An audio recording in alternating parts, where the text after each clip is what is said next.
General नासिम मुनीर नए army chief बन गए। सदर मुमलिकत ने समरी पर दस्तखत कर दिए।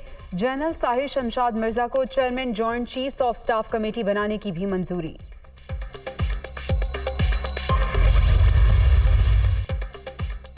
नए आर्मी चीफ और chairman joint chiefs of staff committee के ऐवानी सदर आमद आरिफ अलवी की दोनों को तकर्री पर मुबारकबाद।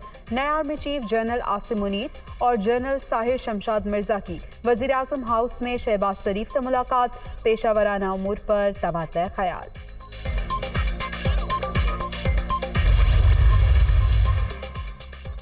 और दबाव के बावजूद मेरिट पर फैसला किया। सीनियरिटी के असूलों पर अमल से इदारा मजबूत और मुल्क मुस्तहकम होगा। मुल्क में इंतशार और अफरा तफरी की गुंजाइश नहीं, मामलात आगे चलेंगे, मईशत भी मजबूत होगी। शहबाज शरीफ की दुनिया न्यूज़ से गुफ्तगू।